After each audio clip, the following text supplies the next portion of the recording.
ನಮ್ಮದು ರಾಜೇಗುಂಡಿ ಗ್ರಾಮ. ಒಂದು ನನ್ನ ಅಂತ 2 ಬೋರ್ ವರ್ಷ 3-4 ಡ್ರೈ ಭೂಮಿ, 4 ಬೋರ್ ವರ್ಷ ನೀರು ಬಂದಿಲ್ಲ. ಮಾದೇವಣ್ಣ ಅಂತ ಅಂದ್ಬಿಟ್ಟು ಕರ್ಸಿದ್ದೀವಿ. ನೋಡಿದ ಅವ್ರ ದಯದಿಂದ ಬಂದಂಗೆ ಒಂದು ನೆನ್ನೆ ಹೊಡೆದಿದ್ದೀವಿ. ಒಂದು ನೀರು ಬಂದಿದೆ, ಇನ್ನೊಂದು ಕರ್ಸಿದ್ದೀವಿ. ನೀರು ಬಂದಮೇಲೆ ನೀರು ಬರಲ್ಲ ಅನ್ಕೊಂಡೆಲ್ಲ ಎದುರು ಸಾಕಿದ್ರು.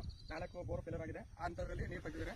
ಈಗ 2ನೇ ಬೋರು ಅವ್ರು ಬಂದಿರೋದಕ್ಕೆ ಇದಾಗಿ 2ನೇ ಬೋರ್ಗೆ ಕರ್ಸಿದ್ದೀವಿ. ಫುಲ್ ಡ್ರೈ ಏರಿಯಾ ಇದು. Full dry area. ಒಂದು 4 ಬೋರ್ ಇಲ್ಲಿ ಎದುರುಗಡೆ 4 ಬೋರ್ ಫೇಲರ್ ಆಗಿದೆ ನೋಡಿ. ಹಂಗಾಗಿ ಒಂದು ದೊಡ್ಡ ನೀರಿಲ್ಲ ಅನ್ಕಡೆ ಎಲ್ಲ ಬಂದು ಎದುರಿಸೋದ್ರು. ಮಾದೇವಣ್ಣ ಬಂದು ಒಂದು ಬೋರ್ ಸಕ್ಸಸ್ ಮಾಡಿದ್ದಾರೆ. ಈಗ ಅವ್ರನ್ನೇ ಬೇಕಂದ್ಬಿಟ್ಟು ಇಲ್ಲಿ ಸುಮಾರು ಬೋರ್ ಫೇಲ್ ಆಗಿದೆ ಅಲ್ವಾ? ಒಂದು 7-8 ಬೋರ್ ಹೋಗಿದೆ ಭೂಮಿಲಿ, ಜಮೀನಲ್ಲಿ. ಅದು ನನ್ನ ಬೋರ್ ಚೆನ್ನಾಗಿ ಬಂದಿದ್ಯಾ? ಒಳ್ಳೆ ನೀರು ಬಂದಿದೆ. ಒಂದು 2-3 ಇಂಚು ನೀರು ತೆಗೆದಿದ್ದಾರೆ. ಮಾದೇವಣ್ಣ ಅವ್ರು ಬಂದು ಈಗ ಅವ್ರನ್ನೇ ಬೇಕಂದ್ಬಿಟ್ಟು ಕರ್ಸಿದ್ದೀವಿ. ಹೆಂಗೋ ದಯದಿಂದ ಇನ್ನೂ ನೀರು ಬರಲಿ ಅಂತ. ಒಳ್ಳೆದಾಗಲಿ ಬನ್ನಿ. ಕರುಣಾ